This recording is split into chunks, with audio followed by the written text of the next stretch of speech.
That was MSNBC anchor Joy Reid last night saying that Republicans are a danger to national security. Joining us right now to react, Florida Congresswoman Cammack.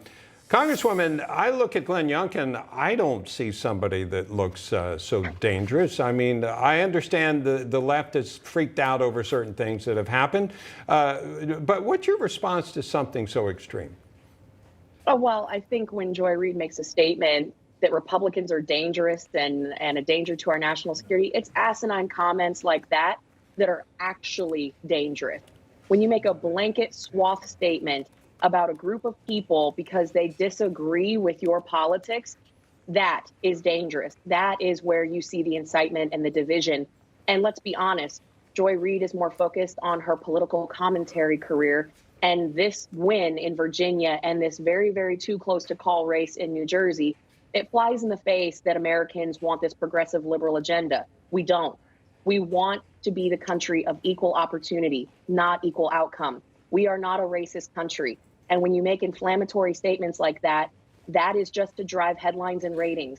Americans reject this. They rejected it last night. They rejected it by voting to keep the police department in Minneapolis and across the country.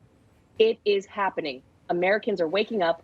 They're sick and tired of woke America, and we are taking our country back. Yeah, the Democratic candidates in both Virginia and New Jersey tried to play that game with their Republican candidates who were challenging them. Clearly, that did not work.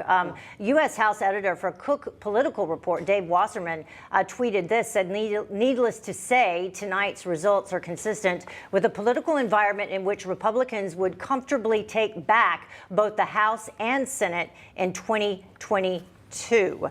What does this mean for the midterms coming up? I can't tell you how excited I am for the midterms coming up. And you know, Dave Wasserman, comfortably, yes, we're going to take it back. But I think we're going to come in sliding hard, and we are going to have a red wave behind us. I don't think it's going to be 30 seats. I think we're going to be north of 45. This is going to be a generational change where everyday Americans, moms, dads, workers, blue collar Americans, people are waking up and saying, no, this is our country and we're taking it back. You saw that this message was about the people. It was about the conversations around the kitchen table. It's not about some radical leftist agenda where it's one size fits all government. And I think when we focus on the things that matter most around the kitchen table, that's the winning message. And that's what we saw last night. Yeah, this could be a 94 type of thing. Yes. Virginia's become a swing state again, also on the presidential level. I mean, who knew that could happen? I wanted to get your reaction on the media's reaction to Glenn Youngkin winning the race for governor of Virginia. Listen to this. The enduring power of the culture wars, and the Republicans are better at playing this game because it's essentially white identity politics.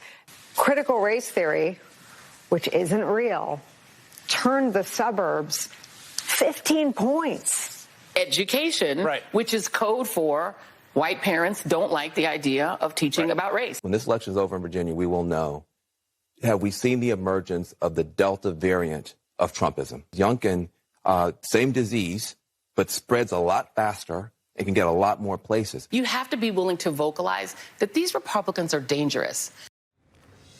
You know, Congresswoman, they dropped the white identity politics, the racist charge, just like that. But the interesting thing is it didn't work for them. They lost the election there. Yeah. And you got to wonder, how many times are the Democrats going to drop the race card until they take a hint? Last night, Virginians elected the first black woman to statewide office. That's right. Winsome Sears. I am shocked that the media has not covered that. Of course, that's sarcasm in my voice. Well, she's a Republican. And a Marine, you know. Exactly. Heaven forbid that there is a patriotic, total badass Marine black woman who wins lieutenant governor in Virginia.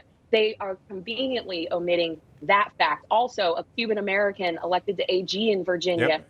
The facts just don't support their theory. They're going to try to pull the race card because it's all they have left. And we're not buying it. They've called parents domestic terrorists. They want to divide us by every single box that you can check. And quite frankly, we're just not buying it anymore. And that's why Americans, they're going to resoundingly send back a conservative majority in the House and the Senate in 22. and that sets the stage for 24. Boy, We it sure reject this gives- Biden bankruptcy plan wholeheartedly. Gives us something to talk about over the next year, Congresswoman. So thank you so much. We appreciate you joining us. Absolutely. Now Have a let's good one. check Thank in you.